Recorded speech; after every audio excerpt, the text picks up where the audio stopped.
तो दोस्तों स्वागत है आपका फिर से हमारे एक और एक्सप्लेनेशन वीडियो में। तो आज हम बात करेंगे सोलो लेवलिंग सीजन 2 के एपिसोड 2 के बारे में। जैसे ही इग्रिस ने भालू को मारा तो जिन्वू ये इरादा रखते हुए कि अब भालू को उसकी आर्मी को ज्वाइन करना है। जिन्वू बोला राइज, और सभी आइस बियर की शैडो मॉन्स्टर शैडो लेवल 1 के नाम से जाग जाती है। गेट के बाहर बैक यूनहो पूछता है कि उन लोगों को अंदर गए हुए कितना टाइम हुआ है, जिस पर मैनेजर ने बताया कि यहाँ तो 3 घंटे ही हुए हैं, लेकिन अंदर उन्हें 3 दिन हो गए होंगे। यूनहो को लगा कि वहाँ के एनवायरनमेंट में वो लोग मर जाएंगे और अगर किसी तरह वो जिंदा होंगे भी तो सरवाइव करने के लिए उन्हें खाने का जुगाड़ करना होगा। गेट हाई रैंक वाला है, इसीलिए लो रैंक वाले मर चुके होंगे। ये सुनकर डोंगसू बोला कि अगर जिन्वू मर ही गया है फिर तो मैं बेकार में ही यहाँ पर आया। उसने मैनेजर से पूछा कि तुमने तो कहा था कि जिन्वू सफेद बाघ यानी व्हाइट टाइगर गिल्डअप का हिस्सा नहीं है, तो फिर वो अंदर क्या कर रहा है? जिस पर मैनेजर बहाना बनाकर बात को टाल देता है। यूनहो को समझ नहीं आ रहा है कि एक S rank Hunter E rank वाले हंटर के पीछे क्यों पड़ा है। तभी डोंगसू मैनेजर को पकड़कर धमकी देता है कि तूने मुझे गधा समझा है क्या? सच बता, तू मुझसे क्या छुपा रहा है? तभी यूनहो आकर उसका हाथ पकड़कर बोला कि मिस्टर डोंगसू, आपको मेरे एम्प्लॉय से बदतमीजी करने का कोई हक नहीं है। जिस पर डोंगसू बोला तुम मुझे ऑर्डर दे रहे हो? उनके बीच तनाव बढ़ जाता है और वो आमने सामने होते हैं। उधर गेट के अंदर किमचुल की टीम को बड़े बड़े मॉन्स्टर ने पकड़ा हुआ है। वो हंटर किम से भीख मांगते हैं कि वो उन्हें बचा ले। उनमें से एक हंटर दुखी है कि वो व्हाइट टाइगर गिल्ड में ऊंची रैंक पर जाने वाला था, जिसके लिए उसे ट्रेनिंग भी मिली थी, लेकिन अब यहाँ पर वो मर रहा है। किम सोचता है कि अगर उसके पास खाना होता तो उसमें फाइट करने की ताकत होती, लेकिन फिलहाल वो कैप्टन है और उसकी जिम्मेदारी अपने साथी हंटर को बचाना है। तभी आइस एल्व उन हंटर को मार डालते हैं और अपने पीछे एक आइस एल्व को देखकर किम डरकर जंगल में भाग जाता है। ठंड से ठिठुरते किम को अभी भी लगता है कि अगर खाना होता तो वो जीत सकता था। तभी वो सामने देखकर दंग रह गया कि जंगल में उसे एक भी आइस बियर क्यों नहीं दिखा, क्योंकि सब तो यहाँ पर मरे पड़े हैं। उसे यकीन नहीं होता कि लो रैंक हंटर भालुओं को कैसे मार सकते हैं। उनके पास तो कोई खास एबिलिटी है ही नहीं। वो जल्दी से पता करने के लिए आगे बढ़ जाता है। गेट के बाहर हलचल मच गई है और दोनों एस रैंक हंटर अपने पंजे से अटैक करते हैं कि तभी बीच में जिंचू लाकर उनके अटैक को बीच में ही रोक देता है और कहता है कि अगर उन्होंने अटैक की पावर कम नहीं की होती तो शायद उसका हाथ टूट गया होता। जिंचुल डोंगसू को कहता है कि 2 महीने पहले उसने तासिक के साथ जिन्वू का टेस्ट किया था, लेकिन उसकी रैंक निचली ग्रेड पर ही थी। मैनेजर को डोंगसू के मरने का दुख है, लेकिन उसे नहीं लगता कि जिन्वू ने ही उसके भाई को मारा होगा। डोंगसू सारा लफड़ा खत्म करता है और बेड रेस्ट करना चाहता है। मैनेजर मन ही मन बोला कि जिन्वू सबसे पावरफुल है और उसकी ताकत का कोई मुकाबला नहीं है। गेट के अंदर चलते हुए किम वहां पहुंच गया जहां वो लोग भालू पार्टी कर रहे थे। किम हैरान है कि जिस खाने के लिए वो तड़प रहा था वो यहाँ आसानी से अवेलेबल है और साथ ही साथ गर्म कपड़े, तंबू बम्बू सब सरवाइव करने का सामान मौजूद है, लेकिन लो रैंक हंटर के पास ये सब कैसे है? किम गुस्से में गाली देकर कहता है कि जिस चीज के लिए उसकी टीम खत्म हो गई उन लोगों ने उसे क्यों छुपाया? और धमकी देकर पूछता है कि अगर वो लोग उस आदमी को सामने कर देंगे जिसने ये सब छुपाया था तो वो उसे जाने देगा, और अगर नहीं बताया तो सब के सब मरेंगे। वो उल्टी गिनती शुरू करता है कि तभी जिन्वू पीछे से आकर उसको एक झापड़ पेल देता है और कहता है कि अपने आप को स्ट्राइक टीम का कैप्टन बताता है और अपने से लो रैंक हंटर को मरने के लिए छोड़ देता है। तभी वहाँ पर डेंजन बॉस एल्व किंग अपने घोड़े पर सवार होकर आता है और उन सबको बेकार धरती के बोझ बताता है। जिन्वू उसकी लैंग्वेज समझ गया और पूछा कि वो ऐसा क्यों बोल रहा है। एल्व किंग सरप्राइज है कि जिन्वू उनकी भाषा कैसे बोल रहा है, लेकिन खुद जिन्वू भी नहीं जानता कि ये कैसे हो रहा है। शायद सिस्टम की वजह से है। एल्व किंग बोला कि अगर बात हो ही रही है तो मैं किसी से मिलवाना चाहता हूँ। ये श्रीमान को तो आप जानते ही होंगे। एल्व किंग आगे बोलता उससे पहले ही जिन्वू श्रीमान की गर्दन काट देता है। ये देखकर हैरान एल्व किंग बोला कि अब खेल में मजा आएगा। अपनी डैगर को घुमाते हुए एल्व किंग जिन्वू से पूछता है कि तुम इतने काबिल होकर इंसानों के साथ क्या कर रहे हो? जिन्वू समझा नहीं कि वो किस बारे में बात कर रहा है। एल्व किंग बोला कि मैं हैरान हूँ जो तुम इस बारे में नहीं जानते। हमारे अंदर एक आवाज उठती है जो इंसानों को मारने के लिए बोलती है। जिन्वू सोचता है कि क्या इन लोगों को भी मेरी तरह सिस्टम ऑर्डर देता है? एल्व किंग ने कहा कि हम लड़ेंगे नहीं। अगर तुम इन लोगों को मुझे दे देते हो तो फिर मैं तुम्हारी जान भी नहीं लूंगा। जिन्वू पूछता है कि तुम हो कौन, कहाँ से आए हो और इंसानों को क्यों मारना चाहते हो? लेकिन तभी उसमें थोड़ा गिलिच होने लगता है और वो जिन्वू को अवॉइड करके अपनी बात फिर से दोहराता है। लड़ेंगे नहीं, इंसान दो और तुम बच जाओ। जिस पर जिन्वू मना कर देता है। तभी उसे गुस्सा आ गया और बोला कि हमारा प्रपोजल इग्नोर करके तुम हमसे लड़ना चाहते हो? क्या तुम्हें लगता है कि तुम अकेले ही मेरे गुलामों से लड़ सकते हो? पर अचानक जिन्वू की शैडो आर्मी उसके पीछे अपीयर होने लगती है, जिसे देखकर वो लोग डर जाते हैं। तो एक शैडो एक हंटर को घूरने लगती है। एल्व किंग शैडो आर्मी को बेकार बताकर उसका मजाक उड़ाता है। तभी उनमें फाइट शुरू हो जाती है और कई शैडो को डिस्ट्रॉय होता देख जिन्वू को लगा कि अगर ये ऐसे ही खत्म होते रहे तो माना नहीं होने से मैं इन्हें वापस नहीं बुला सकता। खैर फाइट इक्वल तो है, लेकिन एल्व किंग फाइट में प्रॉब्लम खड़ी कर रहा है। जिन्वू ने देख लिया था कि ये काफी ताकतवर ओपोनेंट है। हालांकि इसके लिए इग्रिस काफी नहीं होगा, बल्कि इसके लिए कोई पावरफुल शैडो चाहिए होगी।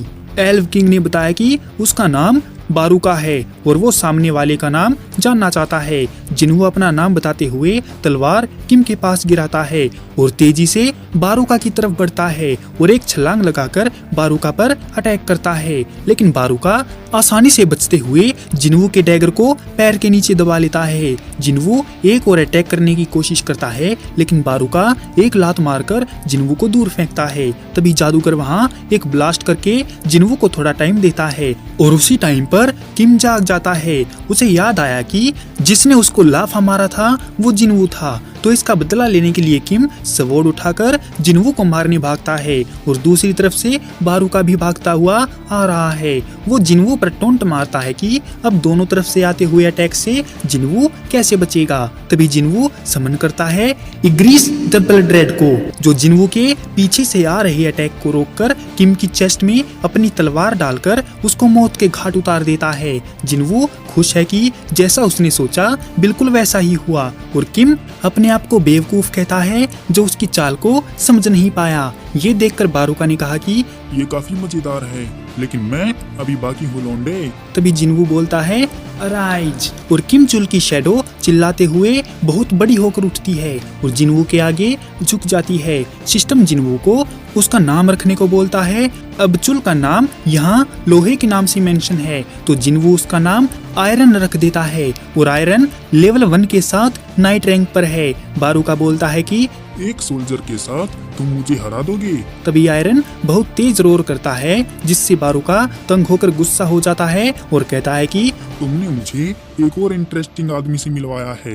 बारूका आयरन पर अटैक करने आता है, जिसे आयरन अपनी शील्ड से रोक देता है और एक पलटवार करता है। बारूका आयरन का मजाक उड़ाता है कि ये गधा तो मेरे लेवल का है ही नहीं। और दूर खड़े हंटर इस फाइट को देख रहे थे। उन्हें लगा कि वो सपना तो नहीं देख रहे हैं, क्योंकि ऐसी खतरनाक फाइट उन्होंने पहली बार देखी थी। आयरन का एक अटैक उसको लग जाता है, क्योंकि जिन्वू ने उसे पैरालाइज कर दिया था। हालांकि बारूका ज्यादा स्ट्रॉन्ग है, इसलिए ये ट्रिक उस पर काम नहीं आती और वो फिर से जिन्वू को बेकार बोलता है, जिस पर जिन्वू कहता है अबे बाबली, तू अभी ज्यादा ही बोल रहा है, जरा अपने आसपास एक बार देख तो ले। और जैसे ही बारूका देखता है उसकी तो सारी आर्मी मीठी नींद सो रही है।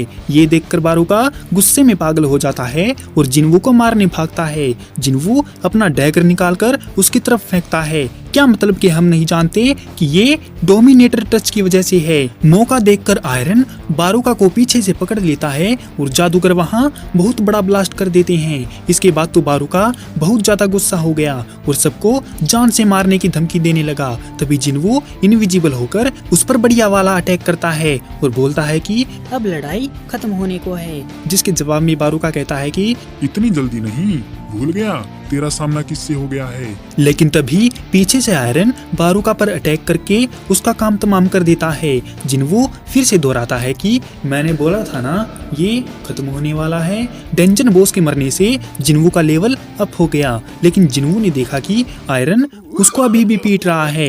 जिन्वू उसे रुकने का ऑर्डर देता है और सोचता है कि शैडो बनने के बाद भी ये अपनी हरकतों से बाज नहीं आया। पता नहीं आगे फ्यूचर में ये क्या कांड करेगा। इग्रिस उसे देखकर निराश हो जाता है और जब आयरन जादूगरों को देखता है तो वो सभी अपनी जीत की खुशियां मनाने लगते हैं। गेट अपीयर होने पर जिन्वू सबको बाहर निकलने को बोलता है और वो लोग खुश हो जाते हैं कि उनकी जान बच गई। जिन्वू एक नजर बारूका को देखता है। गेट के बाहर रात के 3 बजे हैं और उन्हें लगता है कि दूसरी तरफ एक हफ्ता बीत गया होगा। मैनेजर बैक युनहो को घर जाने को बोलता है, लेकिन युनहो ये कहकर मना कर देता है कि जब उसके गिल्ड मेंबर मुसीबत में फंसे हुए हैं तो वो घर जाकर आराम कैसे कर सकता है, तो इसीलिए युनहो सुबह तक रुकेगा। तभी गेट खुलने लगता है और वो लोग बाहर आने लगते हैं। बैक युनहो को लगा कि किम चुल जीत कर आ रहा है, लेकिन वो रोते बिलखते हुए लो रैंक हंटर को देखते हैं। इसके बाद जिन्वू हान के साथ बाहर आता है और उसे देखकर मैनेजर खुश है